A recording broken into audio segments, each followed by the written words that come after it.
శిలాదుడు అనబడేటటువంటి ఒక మహర్షి. ఆయనకి ఒక చిత్రమైన కోరిక కలిగింది. మనకి కోరికలు కలుగుతుంటాయి. చిత్రము అన్న మాట ఎందుకు వస్తుంది అంటే, చూడండి, ఎప్పుడు అసలు ఒక ఉపవాసం ఉండడం కానీ, ఒక భగవదారాధన చెయ్యడం కానీ, లేకపోతే భగవత్ సంబంధమైన విషయంలో పాల్గొనడం కానీ తెలియనటువంటి వ్యక్తికి చాలా భగవత్ సంబంధంలో మగ్నమై ఉండే వ్యక్తి కనపడ్డాడు అనుకోండి, ఆశ్చర్యంగా ఉంటుంది. ఏమిటండి ఆయన అలా ఉంటాడు, మరి అంత భక్తి ఏమిటండి అంటాడు.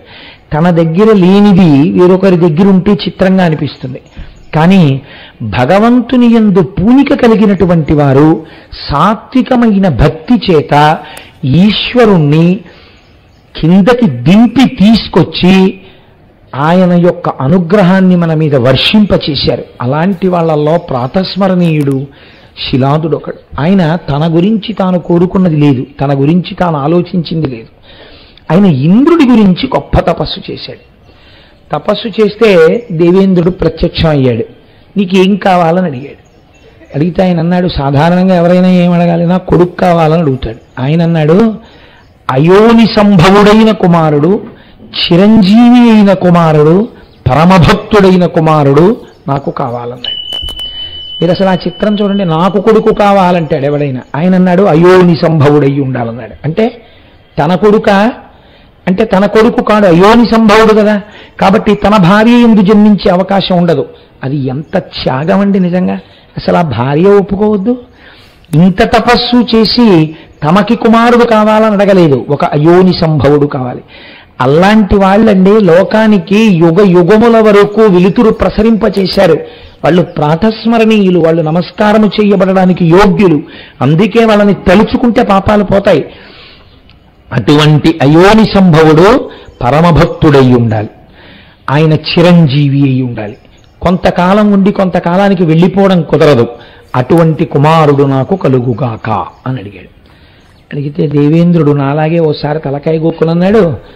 ఇలాంటి కోరిక నా గురించి తపస్సు చేసి ఎవ్వరూ అడగలేదు. ఇది నాకున్న సమర్థత చేత నేను ఇయ్యగలిగినది కాదు. ఎందుచేతనంటే ఇంద్రత్వం అనేది కూడా ఒక పదవి. ఈ పదవి కొంతకాలం ఉండి వెళ్ళిపోతుంది. నా పదవే తాత్కాలికం, నేను తాత్కాలికం. ఇంద్ర పదవి వెళ్ళిపోయిందంటే ఇంద్రుడు వెళ్ళిపోతాడు, కొత్త ఇంద్రుడు వచ్చేస్తాడు ఆ పదవిలోకి. నాకే లేదు చిరంజీవిత్వం, నాకే లేదు శాశ్వతత్వం, నేను ఇంకోళ్ళకేమి ఇవ్వగలను? తాను వెలిగే దీపం అయితే కదా ఇంకో దీపాన్ని వెలిగించగలదు. తనకి విషయం తెలిస్తే కదా ఇంకొకళ్ళకి చెప్పడం, తనకి శక్తి ఉంటే కదా ఇంకొకళ్ళని రక్షించడం. ఇది నా గురించి తపస్సు చేసి ఎందుకు అడిగావు? నేను ఇవ్వగలని ఎలా అనుకున్నావు? నేను ఇవ్వలేను, కానీ ఇది నా సమర్థత కాదు. కానీ ఇంత తప్పించావు కనుక ఇది ఇవ్వగలిగిన వాడిని చూపిస్తాను. ఇలా ఇవ్వగలిగిన వాడెవరో తెలుసా? ఇది చాలా లోక విరుద్ధమైన విషయాన్ని నువ్వు అడుగుతున్నావు. ఇది ఇవ్వగలిగిన వాడు పరమశివుడు ఒక్కడే ఇవ్వగలడు. కాబట్టి నువ్వు ఆ శంకరుడి గురించి తప్పించు అన్నాడు. చిత్రం ఏంటంటే, పోన్లేండి ఇంకా అంత దూరం అయితే మళ్ళీ శివుడి గురించి తపస్సు చేసి ఇవన్నీ జరిగే పనిలో జరగని పనిలో పోయి మీరేమి ఇవ్వగలరు అని అడగాలి కదండి. మనమైతే అలా అడుగుతాం. ఆయన అలా అనలేదు, అలాగే అన్నాడు. ఈ పూనికండే, ఈ ధృతి, ఈ పట్టుదల, ఈ శక్తి లోకంలో అద్భుతాలు సృష్టించింది. నాకు తరచూ అనిపిస్తుంటుంది, మన పౌరాణిక వాంగ్మయం ఇవాళ ఏ స్థాయికి వెళ్ళిపోయిందంటే, పురాణంలో నుంచి ఏదైనా ఒక కథ వినడము అంటే ఏ పని పాడు లేనివాడు, జీవితంలో ఇంకా కేవలము మృత్యువు కొరకు ఎదురు చూడడం తప్ప వేరొక వ్యాపకం లేనివాడు, వాడి కొరకు మాత్రమే నిర్దేశింపబడినది అనేటటువంటి ఒక తప్పు అపోహ ఇవాళ కలి ప్రభావం చేత మన యందు కలిగింది. నిజానికి మీరు ఇది ఎవరు వినాలి? నేనైతే అనుకుంటాను, ఈ విషయాన్ని నాకు మనస్ఫూర్తిగా చెప్పుకోవాలంటే ఎవరికి చెప్పాలనిపిస్తుందో తెలుసా అండి? కాలేజ్ గోయింగ్ చిల్డ్రన్ అందరినీ కూర్చోపెట్టి పట్టుదల అన్నది ఎన్ని అద్భుతాలని ఆవిష్కరించింది ఈ దేశంలో. కొన్ని కోట్ల మంది వానరులు కింద ఉండిపోతే ఈయోషపథమన్వేష్టం చరణా చరితే పథి, నేను వెడతానని సంకల్పించారు హనుమ. ఈ ఏషా, అందుకే అంత మాట వేసేశారంతే మహర్షి. అసలు సంకల్పించాడు రా, వీళ్ళందరూ కింద కూర్చున్నారు వెళ్ళలేమని, వెడతానన్నాడు. అదే గొప్ప. ఎవడు అసలు లోకమునంతా ఏ పోకల్లో పోతోందో ఆ పోకల్లో పోకుండా నేను ఒక కొత్త విషయాన్ని సాధిద్దామని బయలుదేరిన మొనగాడున్నాడే, వాడి వల్ల లోకానికి అద్భుతాలు జరుగుతాయి. తను నిద్రపోవాలన్న విషయం, తన అన్నం తినాలన్న విషయం, తను కాఫీ తాగాలన్న విషయం మర్చిపోయారు అబ్దుల్ కలాం గారు. ప్రొఫెసర్ పిలిచి నువ్వు 7 రోజులలో ఈ ప్రాజెక్ట్ ఇవ్వాలి అంటే ఆయన మర్చిపోయారు. మర్చిపోతే అటెండెంట్ ఆయనకి జ్ఞాపకం చేశాడు, మీరు కాఫీ తాగలేదు, మీరు అన్నం తినలేదు అని. ఈ పట్టుదల ఇవాళ భారతదేశ రక్షణ సామర్థ్యమునందు కొత్త కొత్త ఉపగ్రహ సృష్టికర్తయ్యి వీరు వారు అని లేకుండా అందరి చేత గౌరవింపబడగలిగినటువంటి ఒక మహోన్నత సంస్కారిని తీర్చిదిద్దింది రాష్ట్రపతిగా. అందుకే చూడండి, ఈ సంకల్ప బలం పిల్లల్లో చేర్చాలనో ఏమిటో ఆయన తాపత్రయం. ఎక్కడికొచ్చినా ఆయన పిల్లలతో మాట్లాడడానికి ఇష్టపడతారు.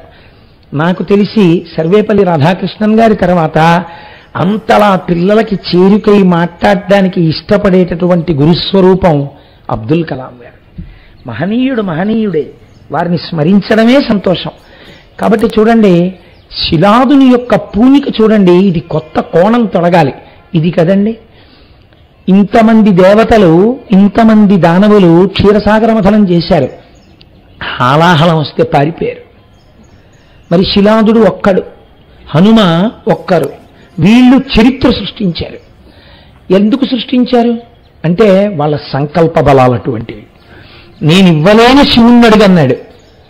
ఇంద్రులని సృష్టించగలిగిన వాడు నాకు లొంగుతాడా, నాకు కనపడతాడా అని బెంగ పెట్టుకోలేదుట. తపస్సు చేశాడు. ఎక్కడ కూర్చుని చేశాడో తెలుసా అండి తపస్సు?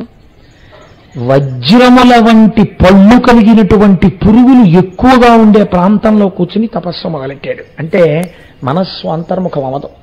ఎందుకు అవ్వదు? వాటికి ఒక లక్షణం ఉంటుంది.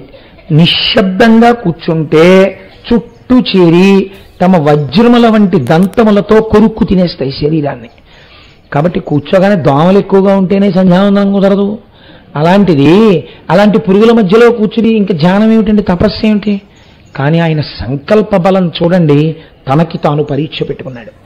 అక్కడ కూర్చుని తపస్సు మొదలెడితే కొద్ది కాలం అయ్యేటప్పటికీ శిలాదుడు అనబడేటటువంటి రూపం అక్కడ లేదు, అస్థిపంజరం ఒకటే ఉందంతే.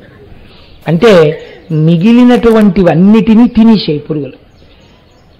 ఎముకలు తప్ప అన్నీ తినేస్తే మహానుభావుడు పళనిలో ఉన్నటువంటి సుబ్రహ్మణ్యేశ్వర స్వామి వారి తొడ కింద గోరు పెట్టి గీరేవారట. గీరితే చిన్న ముద్దలా వచ్చేది. ఆ ముద్ద రాస్తే కుష్ఠరోగం పోయేది. మొన్న నాకెవరు మన వేలుగురి స్వామి చెప్తున్నారు, అదే మందు. దక్షిణ భారతదేశంలో ఒకప్పుడు కుష్ఠరోగం వస్తే పళని సుబ్రహ్మణ్యేశ్వర స్వామి వారి దగ్గరికి వెళ్ళడం, తొడ కింద గీరి మందు తెచ్చుకోవడం. అలా గీరగా ఆయన తొడంతా చెక్కుకుపోయింది కొన్నాళ్ళకి. ఇప్పుడు అభిషేకం కూడా ఆయనకి ఉదయాస్తమాన సేవ అయింది, ఎందుకంటే తొడంతా గీసుకుపోయింది. మహానుభావుడండి. అలా గీరితే శిలా విగ్రహం అయితే అందులోంచి అంతంత ముద్దలు ఎలా వచ్చాయి? ఎన్ని వేల మందికి కుష్ఠవ్యాధి నయమైందో పళని సుబ్రహ్మణ్యేశ్వర స్వామి వారి తొడలోంచి వచ్చిన ముద్దలతోటి. కనుక ఆయన శరీరం అంతా తినేస్తే అస్థిపంజరం ఒకటే ఉంది. ఇప్పుడు మీరు అనకూడదు కాబట్టి అనరు, కానీ చర్మమే తినేస్తే కన్నుల వంటి మెత్తటి వాటిని వదిలిపెడతాయండి. కాబట్టి అవి కూడా తినేస్తే ఏమున్నాయి? ఏమి లేవు. ఎముకలు ఒక్కటే ఉన్నాయి, అస్థిపంజరం ఒకటే ఉంది. అస్థిపంజరం ఉంటే ఎలా బతికాడండి అని మీరు నన్ను అడగచ్చు. నేను అస్తమానం చెప్తుంటాను, ఒక్కొక్క యుగమునందు ఒక్కొక్క లక్షణం ఉంది. అస్థిగత ప్రాణులు, ఎముకలుంటే బతుకుతారు వాళ్ళు. కాబట్టి ఇప్పుడు ఆయన అంతర్ముఖుడై చైతన్యవంతుడై ఉన్నాడు.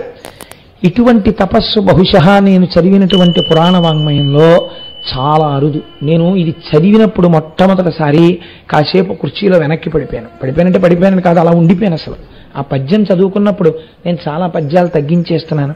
అంటే ప్రధానమైన అంశం అందించడం ప్రధానం, అవతల పూర్తి చేసేయవలసిన రోజు దగ్గరికి తరువుకు వచ్చేస్తోందని. అంటే శివమహాపురాణం అంటే మహాసముద్రం, ఏదో కొంత అందించామన్న తృప్తి. కనుక చిత్రం ఏమిటో తెలుసా అండి? శంకరుడు ప్రమదగణములతో పార్వతీ సహితుడై సుబ్రహ్మణ్య గణపతులతో కలిసి అక్కడ సాకారముగా ప్రత్యక్షమయ్యారు. అంటే ఏకకాలమునందు కొన్ని కోట్ల సూర్యులు అక్కడ ప్రకాశించారు. ఈయనకి బహిర్ముఖుడు కాలేదు. సాధారణంగా భగవంతుడు ప్రత్యక్షమైతే తపస్సు చేసేవాళ్ళు బహిర్ముఖులు అవుతారు. ఈయన అవలేదు. అవకపోతే నీళ్లు జల్లితే బహిర్ముఖుడవడానికి స్పర్శేంద్రియమైన చర్మం లేదు. అయితే జటాజూటం నుంచి నీళ్లు చల్లచ్చు. ఇప్పుడు బయటికి తేవడానికి శంకరుడు ఏం చేశాడో తెలుసా అండి? అసలు సృష్టిలో ఇలాంటిది జరగలేదు. తన కుడికాలు పైకెత్తి కుడికాలి బొటన వేలుతో ఆయన యొక్క మూడవ కన్ను అనగా జ్ఞాననేత్రం ఉండేటటువంటి ఆజ్ఞాచక్రము దగ్గర పెట్టి ఆపెట్టలాగా అప్పుడైన బహిర్ముఖుడయ్యాడు. అసలు నిజంగా ఇలాంటి స్థితి పొందిన మహాపురుషుడు ఉంటాడండి. శంకరుడి యొక్క కాలి బొటన వేలు జ్ఞాననేత్రమునందు కొంతసేపు తగిలి ఉంటే తప్ప అసలు బహిర్ముఖుడు అవలా. ఈయన తపస్సు చూసి పొంగిపోయాడు. పొంగిపోయి, ఏమయ్యా దేని గురించి తపస్సు చేశావు అని అడిగాడు. ఆయన ఉన్నదున్నట్లు చెప్పాడు, నేను ఇంద్రుడి గురించి తపస్సు చేశాను. ఆరాధయ మహాదేవం తత్పుత్ర వినికామ్యయా సర్వేశ్వరో మహాశక్తః సతే పుత్రం ప్రదాస్యతి. నువ్వు ఆ శివుడి గురించి తపస్సు చేస్తే ఆయన నువ్వు కోరుకున్న లక్షణములున్న కొడుకునిస్తాడని చెప్పాడు ఇంద్రుడు. అటువంటి కొడుకు కోసం తపస్సు చేశాను అన్నాడు. ఇప్పుడైతే నీకు ఎటువంటి కొడుకు కావాలని అడిగాడు ఆయన. ఇప్పుడు శంకరుడిని చూడగానే ఆయన ఆనందంలో ఒక్క మాట కలిసిపోయింది. ఏంటది? నీలాంటి కొడుకు, అయోనిజుడు, పరమభక్తుడు నాకు కొడుకుగా కావాలన్నాడు. ఈ మాట అనేటప్పటికీ శంకరుడు నవ్వాడు. నవ్వి, నాలాంటి కొడుకు వేరొకడు లేడు, నేనే నీకు కొడుకుగా రావాలి. లొంగిపోయాను నీ భక్తికి, కనుక నేనే వస్తాను నీకు కొడుకుగా. అంటే ఇప్పుడు ఏ స్థితికి తీసుకొచ్చాడంటే పరమాత్మని తన తపస్సుతో, శంకరుణ్ణి జన్మలేని వాణ్ణి. నన్ను ఎవరో అడిగారు ఇవాళ, మా డాక్టర్ గారిలో ఉంది ఆఫీసులో అడిగారు, శివుడికి బాల్య క్రీడలు ఉండవా అండి అని. పార్వతీ కళ్యాణం విందురు గాని డాక్టర్ గారు, అందులో మీకు తెలుస్తుంది శివుడికి అసలు జననం ఉందో లేదో, తల్లిదండ్రులు ఉన్నారో లేరో, ఎంత చిత్రమైన ఘట్టాలు నడిచాయో ఆ పార్వతీ కళ్యాణంలో. పార్వతీ కళ్యాణం లాంటి ఆఖ్యానం బహుశా ఎక్కడ లేదండి సృష్టిలో. ఎదర విందురుగానే వచ్చేస్తుందో వారం రోజుల్లో. కనుక ఇప్పుడు అటువంటి కొడుకంటే నేనే నీకు కుమారుడిగా వస్తాను, కనుక చాలా సంతోషం, నువ్వు తపస్సుని విరమించు. ఇంకొక వరం ఏమీ ఆయన అడగలేదండి, ఇదొక్కటి అడిగి లేచి వెళ్ళిపోయాడంతే. తన గురించి ఏమీ లేదు. మరి ఇది ఎందుకు అడిగినట్టు? చాలు, ఇలాంటి వాడొకడు ఇంకొక కొత్త స్వరూపం వస్తోంది, ఇది లోకాలను ఉద్ధరిస్తుంది. నేను పుట్టినందుకో, నాకొక శరీరం ఉన్నందుకో, ఈ శరీరాన్ని ఈశ్వరార్పణముగా ఉపయోగించి నేను ఒక బృహత్ కార్యాన్ని లోకం కోసం చేశాను. వీరిని మహాత్ములు అని పిలిచింది లోకం. వీరు మహాత్ములంటే అందుకే అటువంటి మహాత్ముల కోవలోకి ఒక చంద్రశేఖర పరమాచార్య స్వామిని చెప్తాను.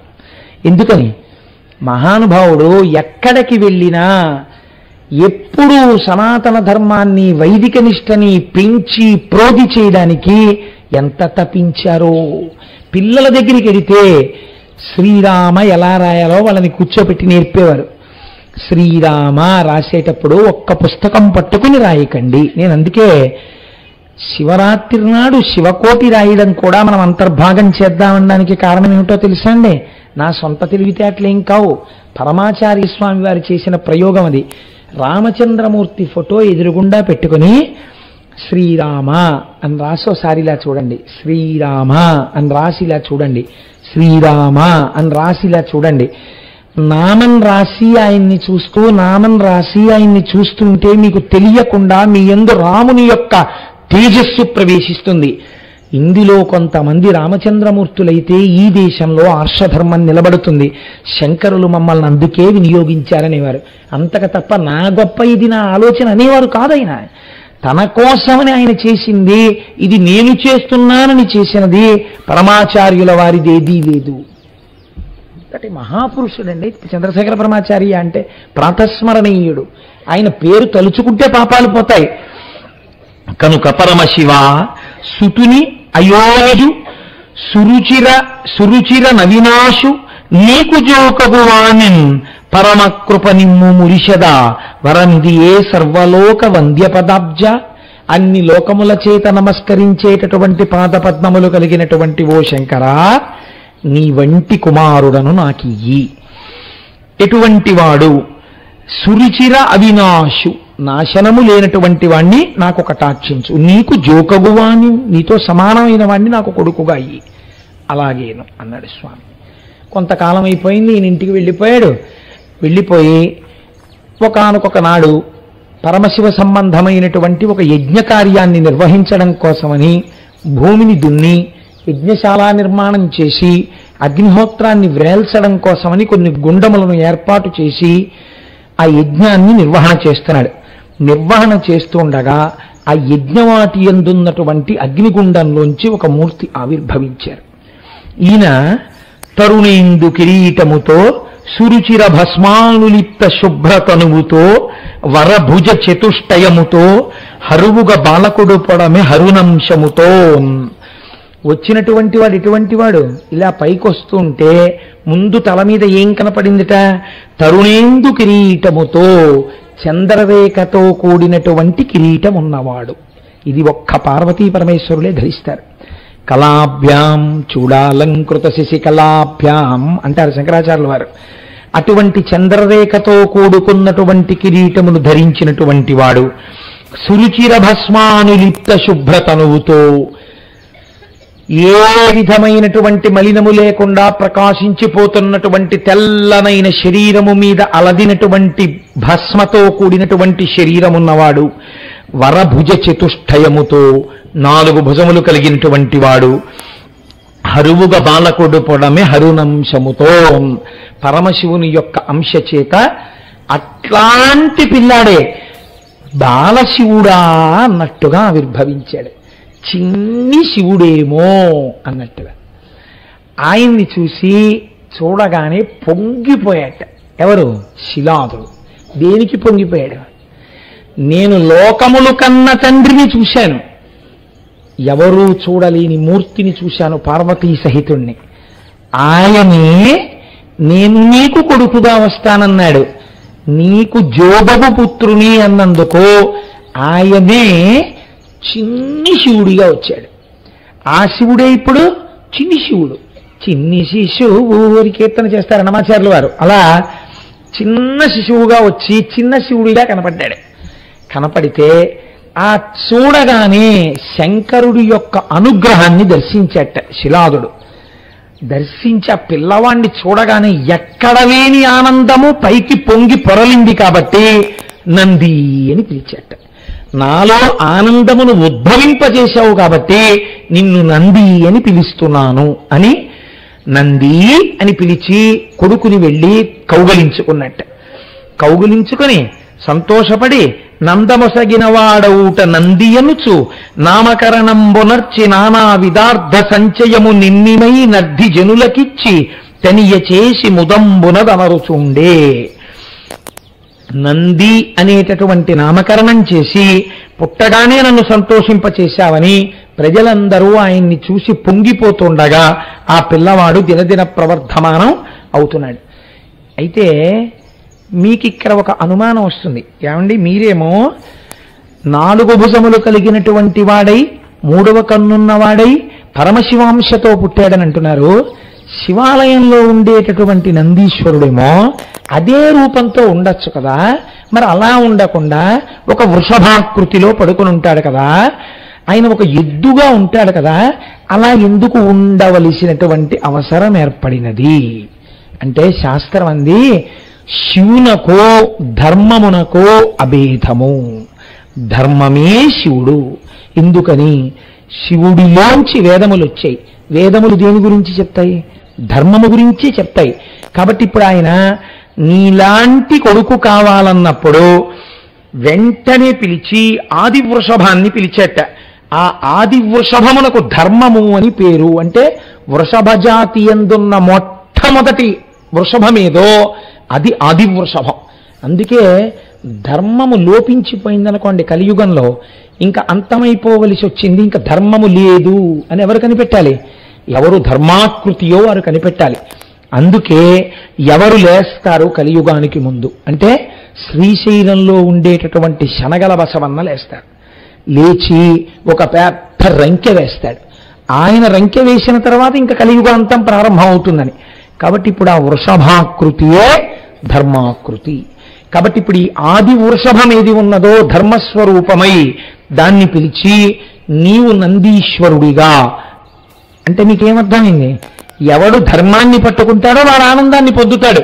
కాబట్టి నువ్వు ధర్మస్వరూపానివి, నందిస్వరూపంగా నా స్వరూపంగా శిలాదుడికి అయోనిజుడిగా జన్మించు అని శాసనం చేశాడు. అందుకని ఆయన ముందు బాలశివుడిగా దర్శనమిచ్చాడు, అభేద దర్శనమిచ్చాడు. శివుడికి తనకి భేదం లేదు, బాలశివుడై ఉన్నాడు. అందుకని ఇలా దర్శనమిచ్చాడు. కొంతకాలం అయింది, ఒక ఆశ్చర్యకరమైన సంఘటన జరిగింది. కొంతమంది దేవతలు వచ్చి వాళ్ళతో అన్నారు, అయ్యో శిలాదుడా, నువ్వు ఒకటికి ఒకటి విన్నావు, నువ్వు అడిగినదొకటి నీకు ఇయ్యబడినదొకటి, నువ్వు ఎటువంటి స్వరూపాన్ని కోరావో అటువంటి స్వరూపాన్ని నీకు ఇచ్చారు. కానీ పిల్లవాడిది అల్పాయుర్దాయం. ఆయన జ్ఞానము చేత చిరంజీవి అవుతాడు, కానీ ఈ శరీరము చేత చిరంజీవిత్వం లేదు, అలా ఉండడు. ఈ పిల్లవాడు ఆయుర్దాయం అయిపోయిందన్నారు. శిలాదుడు బాధపడి వెంటనే శోకిస్తుంటే ఈ పిల్లవాడు చూసి నందీశ్వరుడు, ఎందుకంత బాధపడతారు నాన్నగారు, నేను శంకరుడి గురించి తపస్సు చేస్తానని మార్కండేయుడు ఎలా తపస్సు చేశాడో అలాగే ఈయన కూడా తపస్సు ప్రారంభించాడు. ఈయన చేసినటువంటి తపస్సు చేత ప్రీతి పొందినటువంటి శంకరుడు మళ్ళీ ఈయనకి ప్రత్యక్షమయ్యాడు. ఏమిటి ఇవాళ ఇన్ని పురుగుల కింద ఉన్నాయి? ఈయనకి ప్రత్యక్షమై ఆయన అన్నాడు, ఇట్లు అయ్యయ్యో పిల్లవాడా, నువ్వు ఎంత భక్తితో తపస్సు చేశావురా, నేనే పరీక్ష పెడదామని నీ ఇంటికి వాళ్ళని పంపాను తప్ప నీవు చిరంజీవివే, మీ నాన్న అడిగినప్పుడే చిరంజీవి అయిన కుమారుడు కావాలన్నాడు. నేను తథాస్తు అన్నాను. నేను తథాస్తు అన్న తర్వాత నీకు మృత్యువు ఎక్కడి నుంచి వస్తుంది? కానీ నా మీద నీకెంత పూనిక ఉన్నదో చూడడం కోసమని ఈ పరీక్ష చేశాను. నీ పూజకి నీ తపస్సుకి నేను పరవశించాను. ఇట్లు చెప్పి శిరంబున నెసగు హేమ కమలహారము శైలాదిగలమునందు వేసి అంతనే అతడును వెలస పంచముకుడు త్రినయనుడు దశభుజుడు నగుచు. పొంగిపోయాను రాని తన మెడలో ఉన్నటువంటి బంగారు పద్మములతో కూడినటువంటి హారాన్ని ఒక దాన్ని తీసి ఎదురుగుండా ఉన్న పిల్లవాడి మెడలో వేసట. ఒక్కొక్కసారి చమత్కారంగా ఉంటుందండి.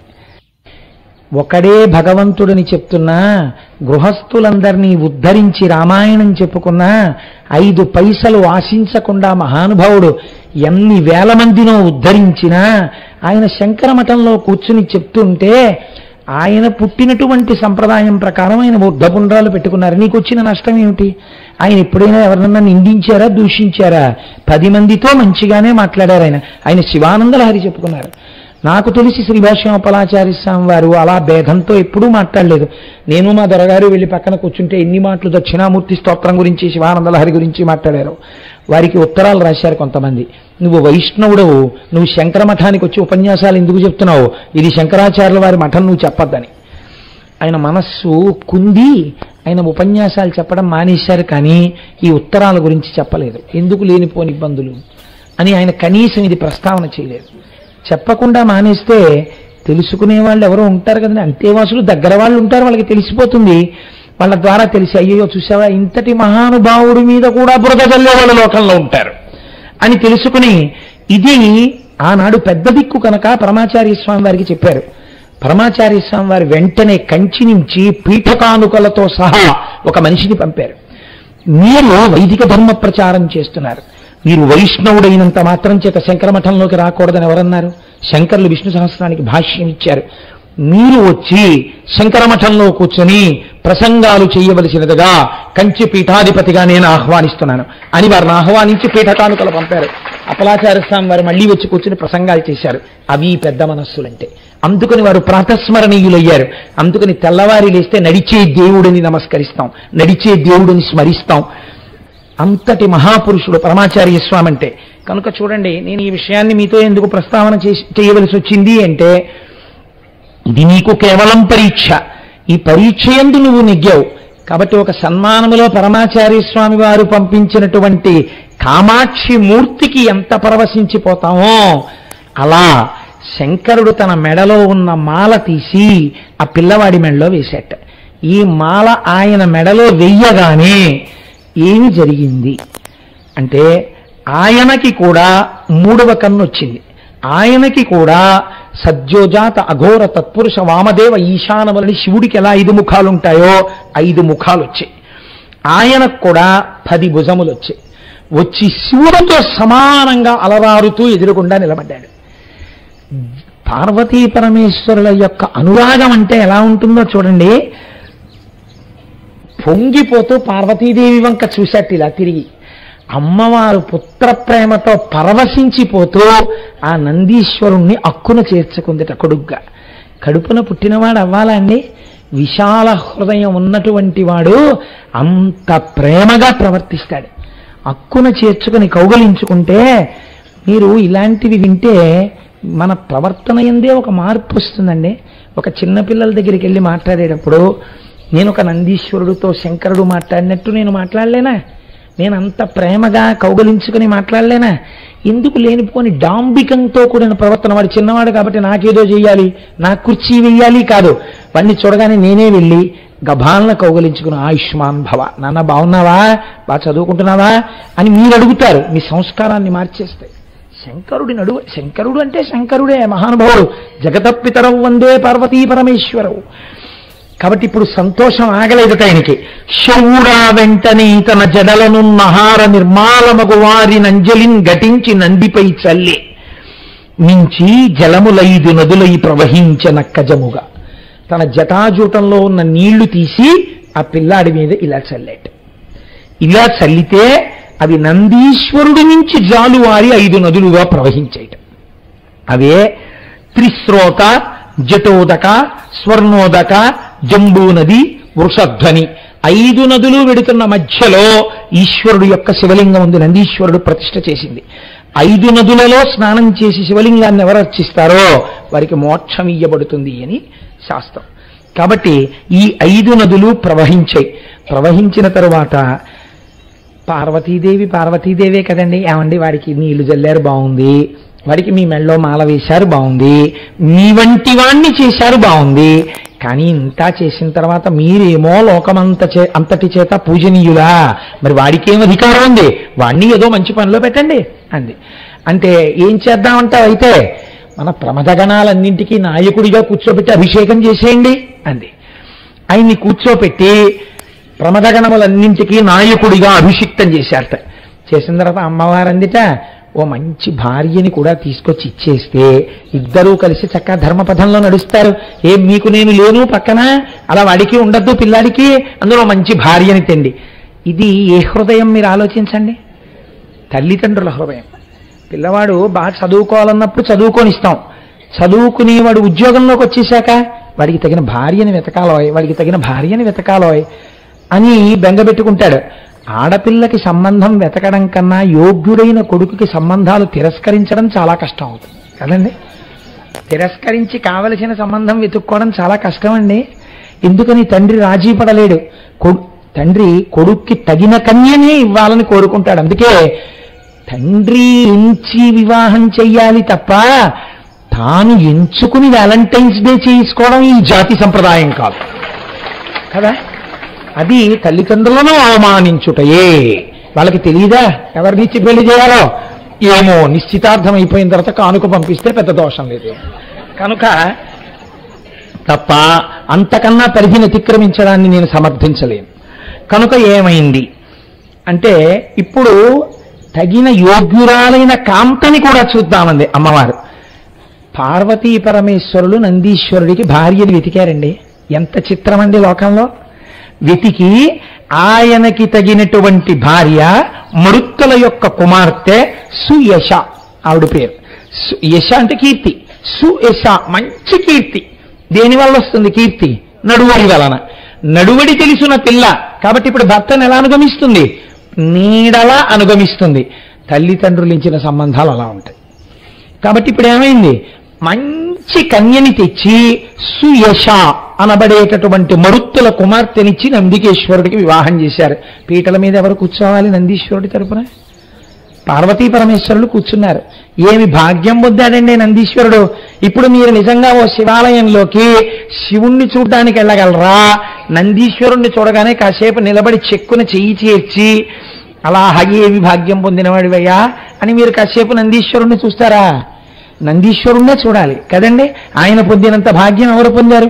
ఇన్ని భాగ్యాలకి ఎవరు కారణం? శిలాదుడి తపస్సు, ఆయనది తపస్సంతా. కాబట్టి ఇప్పుడు ఒక మాట అన్నాడు ఆయన, ఏమయ్యా నువ్వింత వైభవాన్ని అనుభవించావు, తనకని వైభవం ఏం అడగలేదే మీ తండ్రి? నిన్ను అడిగాడంతే, కానీ నీ వల్ల మరి మీ తండ్రి తరించద్దు. ఆయన తరించిపోవడానికి నీ తండ్రిని ఎటువంటి స్థితి ఇస్తున్నానో తెలుసా? నీదు తండ్రియు తాతయు నాదు గుణములందు ప్రాముఖ్యము చెందియుందురికను నేనెచట నుండు నీ వందు నిలువు, నీవు ఎచట నివసించిన నేనందు నగడియుందు. నీ తండ్రిని నీ తాతని కూడా సమున్నతమైన అధికారము కలిగినటువంటి ప్రమదగణముల యొక్క స్థితిలోకి తీసుకొస్తున్నాను. వాళ్ళు కూడా నన్ను సేవిస్తూ ఉంటారు. ఒక మంచి కోరిక కోరుకున్నవాడు, ఒక మంచి చెయ్యాలనుకున్నవాడు తన ప్రయత్నం లేకుండానే ఏ స్వార్థం లేకుండా ప్రవర్తించిన వాడికి కావలసిన కోరికే ఈశ్వరుడు చూస్తాడు. వాడి గురించి చూసుకోక్కర్లేదు, వాడి గురించి ఈశ్వరుడు చూస్తుంటాడు. యోగక్షేమం వహామ్యహం. కాబట్టి ఇప్పుడు శిలాదుడు ఎక్కడికి వెళ్ళిపోయాడు? ప్రమదగణములలో ఒకడుగా చేరిపోయాడు. ఇప్పుడు ఈ ప్రమదగణములకు నాయకుడు ఎవరు? తన కొడుకు నందీశ్వరుడే. ఒక తండ్రికి ఇంతకన్నా గొప్ప పదవి ఏముంటుందండి? తండ్రి గారు అదే ఆఫీసులో 30 ఏళ్ళు పనిచేసి ఏదో చిన్న ఆఫీసర్ అయ్యాడు. ఆయన కొడుకే, ఆయన కడుపున పుట్టినవాడే ఐఏఎస్ చదివి ఆ మొత్తం ఆర్గనైజేషన్ అంతటికి ఒక రాష్ట్రానికి అధికారిగా వచ్చాడు. ఇప్పుడు ఆ పిల్లవాడు ఇన్స్పెక్షన్కి వస్తున్నాడు. ఈయన కూడా చిన్న అధికారి. తండ్రి కొడుకు ఒక్కింట్లోనే ఉంటున్నారు. నాన్నగారండి రేపు నేను ఇన్స్పెక్షన్కి వస్తున్నాను, కానీ మీరు మాత్రం లేచి నిలబడ్డం అవి ఏం చేయకండి, మీరు నమస్కారం పెట్టడం అవి చేయకండి అని ముందుగా కొడుకు తండ్రికి చెప్పుకుంటాడు కదండి. అయినా ఇప్పుడు ఆ కొడుకు ఇన్స్పెక్షన్కి వస్తుంటే కారు వచ్చేసి కారు దిగిపోయి స్టేట్ లెవెల్ ఆఫీసర్ ఆయన, ఇక్కడ ఉన్న ఆఫీసర్ గారు కూడా లేచి నిలబడి ఎదురొస్తే గబగబా ఆయన మెట్లెక్కి ఆఫీసులోకి వచ్చి ఇన్స్పెక్షన్కి లోపలికి వెళ్ళి ఒక్కొక్కరిని పిలుస్తూ ఆఫీస్ చూడడానికి బయటికి వస్తుంటే ఇన్నాళ్ళు తనతో మాట్లాడిన వాళ్ళు ఆయన్ని తనని చూస్తుంటే ఆ కొడుకు ఆ తండ్రి భావాలు ఎలా ఉంటాయండి? ఎంత ఆనందాన్ని పొందుతాడు. అబ్బా నా జన్మ ధన్యం, నా కొడుకు ఇంత అధికారి. అందరి దగ్గరికి వెళ్ళి పరిచయం చేసుకుంటూ ఆ కొడుకు ఒక్కొక్కరు ఆయనకి షేక్ హ్యాండ్ ఇచ్చి నమస్కారం పెట్టి, సార్ నా పేరు ఇది, నేను ఇది చూస్తుంటాను సార్ అంటుంటే అలా తండ్రి దాకా వెళ్ళి ఈ పిల్లవాడే తండ్రికి నమస్కారం చేసి ఏమీ అడగకుండా పక్క నుంచి వెళ్ళిపోయాడు అనుకోండి. అబ్బా ఏమి కొడుకుని కన్నావయ్యా, ఆయన వెళ్ళిపోగానే వచ్చి కౌగులించేస్తారు ఈ తండ్రిని. నందీశ్వర శిలాదులు ఆ స్థితిని పొందారండి లోకంలో. ఆయన ప్రమదగణాల్లో ఒకడు, నందీశ్వరుడు ప్రమదగణాలకి అధిపతి. ఇద్దరు శంకర కింకరు. ఇది వాళ్ళ యొక్క గొప్పతనం. మీరు సృష్టిలో చూసారా ఇంత చిత్రం? ఇది నందికేశ్వరుడు యొక్క చరిత్ర. కనుక ఇప్పుడు ఇంకొక వరం ఇచ్చేవాడు నందీశ్వరుడితో, ఎప్పుడైనా ఎక్కడైనా నువ్వు వెళ్ళి ఉంటే నేను అక్కడికి వచ్చేసి ఉంటాను. కాబట్టి నందీశ్వరుడు ఉంటే ఎవరుంటారు? శివుడు ఉంటాడు. నేను ఎక్కడైనా ఉంటే నువ్వు ఉంటావు. నేను శివుడిగా ఎక్కడైనా శివాలయం కట్టారో లింగ ప్రతిష్ఠ చేసి విడిచిపెడితే అది శివాలయం కాదు, నా ఎదురుగుండా నువ్వు ఉండాలి. కాబట్టి నువ్వు ఎచ్చట ఉంటావో అక్కడ నేను ఉంటాను, నువ్వు ఎక్కడుంటావో అక్కడికి నేను వచ్చేస్తాను. అంటే ఇప్పుడు నిజంగా ఎంత స్థితిని ఇది శిలాదుడు అడిగింది. గొప్ప భక్తి తత్పరుడు కావాలి నా కొడుకని అడిగాడు. ఆ పుట్టినవాడి భక్తికి ఈశ్వరుడు వశుడైపోయాడు. వశుడైపోయి ఈ వరం ఇచ్చాడు. అయితే చిత్రం ఏమన్నారంటే ఇందులో, ఈ లీల ఎవడే నీయు లోలమతి వినినా చదివినా లోకసుఖంబు చాలబడసి పరమందున నీలగ్రీవని పదంబు నెక్కును మౌనుల్. ఎవరైనా ఈ నందికేశ్వర చరిత్రని చదివినా, చేతులొగ్గి నమస్కరిస్తూ విన్నా, భగవంతుడి యొక్క అనుగ్రహాన్ని, నందికేశ్వరుడి యొక్క వైభవాన్ని మనసులో తరించుకుని మురిసిపోయినా వారికి ఇహమునందు సమస్త సుఖములనిచ్చి అంచమునందు ఇది విని పరవశించిపోయిన వారిని ఈశ్వరుడు తన ప్రమదగణములలో ఒకరిగా చేర్చుకుంటున్నాడు అని అభయం ఇచ్చారు. అయితే మీరు ఒక చిత్రం చూడండి. నందీశ్వరుడు వృషభంగా ఎందుకుంటాడు అన్న విషయాన్ని మీకు నేను విజ్ఞాపన చేశాను, ఆది వృషభము అని. అయితే శైవాగమం ఒక ఆంక్ష విధించింది. శివలింగ దర్శనం చేసేటప్పుడు శివాలయంలో మనం వెళ్ళాం కదా అని చెప్పి నందీశ్వరుడి పక్క నుంచి వెళ్ళడం కానీ, నందికి శివుడికి మధ్యలోంచి వెళ్ళడం కానీ చేయరాదు. శివాలయంలో దర్శనం చేసేటప్పుడు ఎలా చెయ్యాలో శైవాగమం చెప్పింది. అలా తప్ప వేరొకలా దర్శనం మీరు చెయ్యరాదు. అలా చేస్తే ఏమవుతుందో తెలుసండి? వేరొక మాటలో చెప్పాలంటే శివుడి యొక్క కోపమునకు గురవుతారు. ఎందుకని అది శివుడి యొక్క వరం. ఎలా చెయ్యాలి? వృషస్య వృషణం స్పృష్ట్వా శృంగమధ్యే సదాశివం దృష్ట్వాక్షణం నరోయాతి కైలాసే శివ సన్నిధిం. తోక పక్కకి పడవేసి వృషణములు కనపడేటట్టుగా పడుకుని ఉంటుంది నందీశ్వరుడు యొక్క మూర్తి. ఎడమ చేతి బొటన వేల్ని, ఎడమ చేతి చూపుడు వేల్ని నంది యొక్క శృంగములు కొమ్ముల మీద వేసి, కుడి చేతితో ఆయన యొక్క వృషణములను పట్టుకుని 2 వేళ్ల మధ్యలోంచి శివలింగాన్ని చూస్తూ హరహర మహాదేవ శంభో శంకర అనాలి. ఇలా ఎవడన్నాడో వాడు కైలాసమునందు శంకరుణ్ణి దర్శనము చేసినటువంటి పుణ్యం వాడి ఖాతాలో వేస్తారు. కాబట్టి నందీశ్వరుడి యొక్క శృంగముల మధ్య నుండి తప్ప శివలింగ దర్శనము చేయరాదు. చాలా మంది తెలియక ఏం చేస్తుంటారో తెలుసా అండి? శివాలయంలోకి నంది పక్క నుంచి లోపలికి వెళ్ళిపోయి ఆ శివలింగానికి నందికి మధ్యలో నిలబడతారు. అటువంటప్పుడు ఎవరైనా ఆగమం తెలుసున్నవాడు నందీశ్వరుడి యొక్క శృంగముల మధ్యలోంచి చూసే ప్రయత్నం చేస్తే, అడ్డుగా నిలబడిన వాడి పృష్ఠభాగం కనబడితే వాడు ఖేదం పొందితే కొత్త పాపం కూడా వాడి ఖాతాలో పడుతుంది. అర్చకునకు తప్ప శివాలయములో శివలింగమునకు నందికి మధ్య తిరిగే అధికారము ఎవ్వరికీ లేదు.